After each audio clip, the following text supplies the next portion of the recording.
Ever dreamt of cycling further, tackling bigger hills, maybe seeing more, but without feeling completely exhausted at the end? Well, that's really the allure of e-bike touring, and today we're doing a deep dive using a fantastic guide from Cycling Rentals. Yeah, it's packed with great info. It really is. We're going to unpack everything you need to know to get started, or maybe just get inspired, for your own electric adventures. Think of it as your shortcut to getting up to speed. Exactly. And we're not just going over old ground here. We'll look at what's, comfortingly familiar from regular bike packing, Right. but also focus on what really changes when you add that motor. We want to boil this guide down to the essentials for you. Because the adventure itself might feel similar, but those logistics, well, they definitely have a new twist, don't they? They absolutely do. So we'll cover the gear you still need, the crucial new thinking for planning routes around battery life. Yep, range anxiety is real. Huh, yeah. And smart ways to keep charged up, navigating trail rules, which can be tricky, and just getting savvy with managing that battery, basically your pre-ride briefing. And what's great about this source material is how it bridges that gap, between traditional touring and this new e-bike evolution. Yeah. Makes it useful whether you're a seasoned cyclist thinking electric. Or completely new to it all. Precisely. Okay, so where do we start? Well, the guide kicks off by saying, look, if you've done traditional bike packing, a lot of the basics, the core gear, stays the same.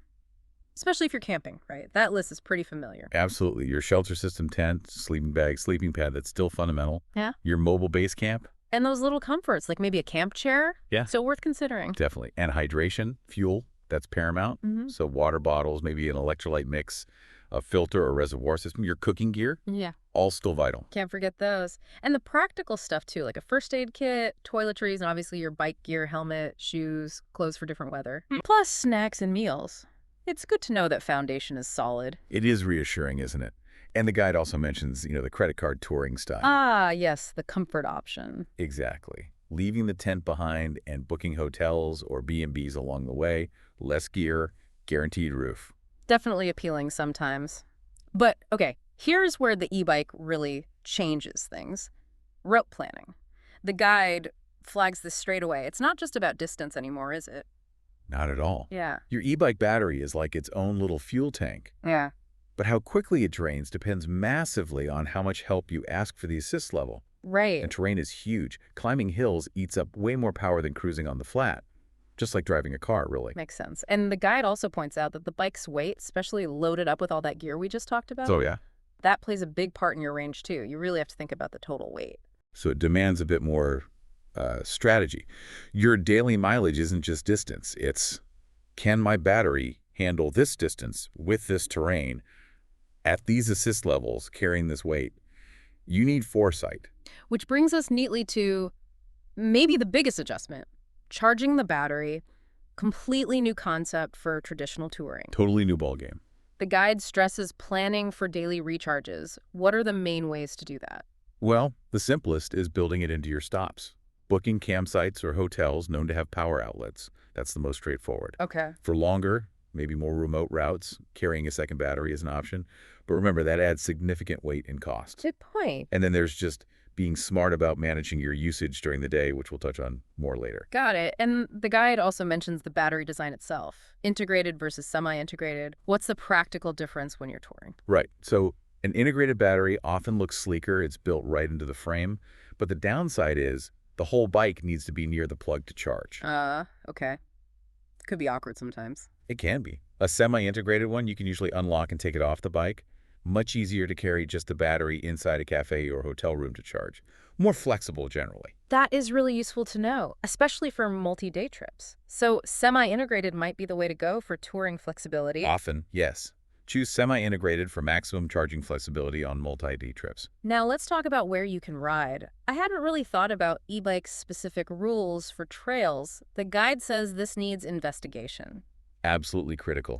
Trail access isn't universal, especially off-road. The guide notes a general difference, sort of, between the U.S. and Europe. Oh, how so? Well, in the U.S., regulations can be stricter. Certain trails, especially maybe federal lands or specific parks, might ban e-bikes or certain classes of e-bikes, like the faster Class 3 ones. Right. And Europe? Generally, it seems a bit more permissive. E-bikes are often treated more like regular bikes, allowed on most trails. unless they exceed a certain assisted speed limit, usually around 25 kilometers per hour, as the guide mentions. Okay, so the bottom line is crystal clear. Check before you go. Absolutely. Look up local park rules, national forest regulations, whatever applies to your route. Contacting local authorities isn't a bad idea either. Better safe than sorry. Avoids awkward situations or even fines, right? Exactly. Ignorance is definitely not bliss here. Okay, so moving on, the guide gives some really practical tips for managing the battery while riding. The first one seems almost too obvious. Let me guess. Bring your charger. You got it. It's a total no-brainer, but imagine leaving that behind. Your trip could be over before it starts. It's your lifeline. Definitely pack the charger first. What else? How can you stretch that battery life on the road? Well, pedal efficiently. The guide suggests using a lower gear and spinning faster, a higher cadence, particularly on hills. Ah, so you're helping the motor out more, not just relying on it to grind up. Precisely. Work with the bike. It's more efficient for both you and the battery. Think about finding the sweet spot, like in a car. Makes total sense. And being smart with the assist levels. Yeah, that's key. Use the lower modes, like Uh-huh. eco, whenever you can, flats, slight downhills. Save the higher turbo or boost modes for the really tough climbs or when you're genuinely tired. Be strategic with your power reserves, both yours and the bike's. Exactly right. Think of the assist levels like extra gears that use battery. Higher assist means less effort, sure, but drains the battery much faster. Gotcha. And the last tip is pretty simple physics, isn't it? Just coast downhill, let gravity do the work, turn the assist off or down low. It saves battery, lets the motor cool, and you get to enjoy the ride down. Every little bit helps extend that range. A win-win. For sure. Okay, so you're riding smart, conserving power, but eventually you need that plug. Where can e-bike tourists typically find charging spots? Well, campgrounds are increasingly offering power hookups, not just for RVs. Many public facilities, too. Like libraries or visitor centers sometimes? Potentially, yes. And Right. restaurants, cafes asking politely if you can plug in while you have lunch or coffee can often work. Worth it. Definitely. And as we said, hotels, B&Bs. Yeah. That's the reliable option if you're doing the credit card tour. Guaranteed outlet in your room. It highlights that convenience again. So e-bike touring kind of shifts your thinking, doesn't it? It's not just about the miles, but about access to power along the way. That's a great way to put it. You need to be a bit more resourceful. Keep an eye out for opportunities. The guide encourages thinking creatively. Don't be afraid to ask. People might be more helpful than you expect. Exactly. Okay, let's try and pull this all together. Synthesizing the key points from this deep dive into the cycling rentals guide on e-bike touring, what's the core message? I think the main thing is e-bikes genuinely open up touring. More distance, less strain, huge possibilities. There But was always a but.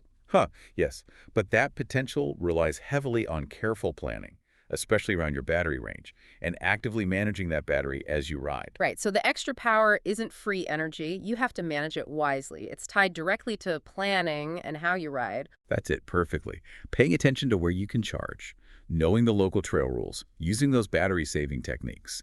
Those are really the pillars for a great e-bike tour. So if you've been curious about trying e-bike touring, hopefully this gives you a really solid starting point. It covers the essentials without being overwhelming, you know? Yeah, it clarifies what stays the same from regular biking and what new things you need to embrace with the electric assist. And hopefully our chat has maybe sparked some ideas for your own adventures out there. That's the goal. Get people thinking about where an e-bike could take them. Absolutely. It does make you wonder, with battery tech improving all the time, what's next? What new possibilities might open up in the coming years? Imagine even better range, faster charging. Where could we go? Food for thought. Definitely. And maybe a question for you listening. If you could take an e-bike anywhere, knowing you could cover more ground, maybe tackle terrain you wouldn't normally, where would that be and why? Something to ponder until our next deep dive.